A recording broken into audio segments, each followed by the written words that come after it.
তোমরা রাখতে আর মাঝে জানাতে কোন সব করতে পারবে না মুনিয়া মায়ের খুব জ্বর হয়েছে মুনিয়া কান্নাকাটি করছে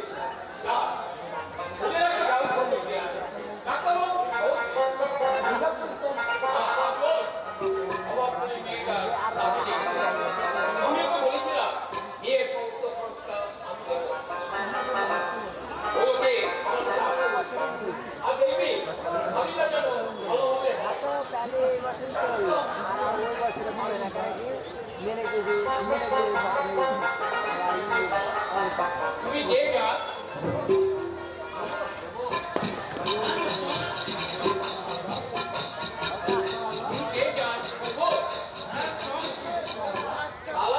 এখানে কি করতে এসেছো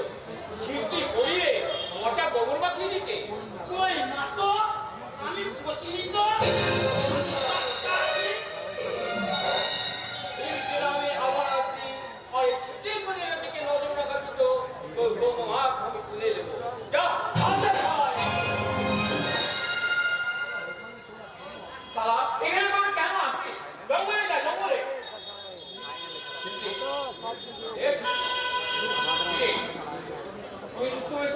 কথা বলবি না তোমার ভোগ লেগেছে খেতে দিবি না খেতে কি করছে কাদার জন্যই তো এই ছিপলির জন্ম হয়েছে রুস্তম ছিপলি তো সবসময় কাঁদে সেই কান্না তুই কি কখনো দেখার চেষ্টা করেছিস রুস্তম তুই বুঝার চেষ্টা করেছিস এই ছিপলি কেন কাঁদে এই ছিপলির অন্ধকার জীবনে তুই আমার আলো হয়ে এসেছিলিস তাই তোর জন্য আমি ভাতের থালা নিয়ে অপেক্ষা করে বসে থাকি কিন্তু তুই আমাকে কোনোদিন এতটুকু বোঝার চেষ্টা করিস নি রুস্তম তুই না হাসলে ছিপলি যে হাসতে পারে না তোর চোখে জল ঝরলে এই ছিপলি যে কেটে পাগল হয়ে যায় সেটা বুঝি তুই বুঝিস না রুস্তম কেন তুই বুঝিস না বলতো রুস্তম আমি জানি তো কেন এমন হয় রুস্তম তুই না শুনি না রুস্তম প্রেম করতে যাসনি ভালোবাসতে যাসনি চোখের জলে যেতে জানি আর তুই তো জানি রুস্তম যাবো যাচ্ছে লাওয়াইস আছে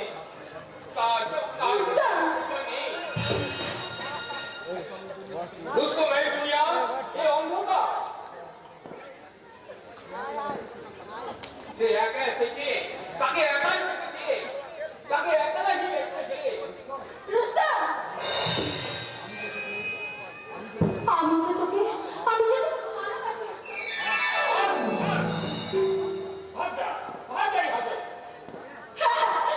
যাচ্ছি তুই তো সবসময় আমাকে এইভাবে তাড়িয়ে দিবি আমি জানি তুই কোনোদিনও আমার মনের কথা বুঝবি না তোর কাছে মার খাওয়ার জন্য সেই ছিপলির জন্ম হয়েছে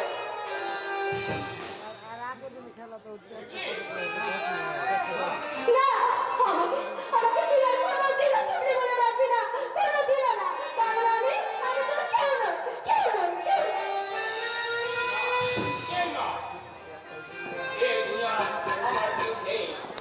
না মা না বাপ কারোর সঙ্গে আমার কোনো সম্পর্ক নেই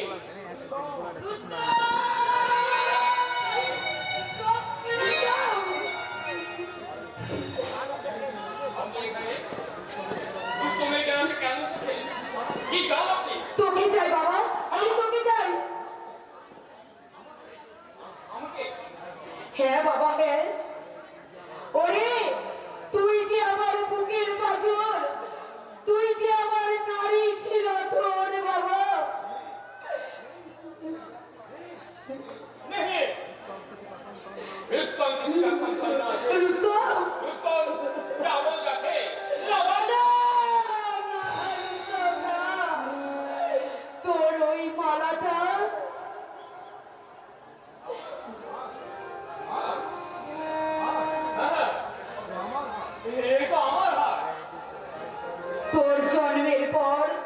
ওই হাতটা যে আমি তোর গলায় পরিয়ে দিয়েছিলাম বাবা,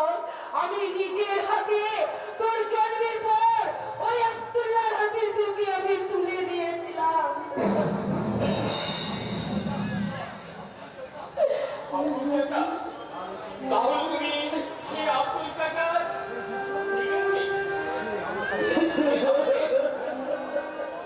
হ্যাঁ বাবা, হ্যাঁ, আমি সেই হতভাগিনী, আমি তোর গর্ভধারিণী মা।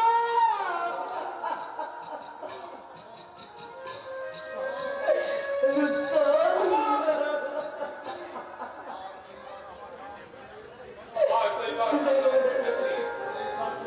এই চাকু নারীর উত্তম না, কোনো কথা বলিনি রে বাবা। রুস্তম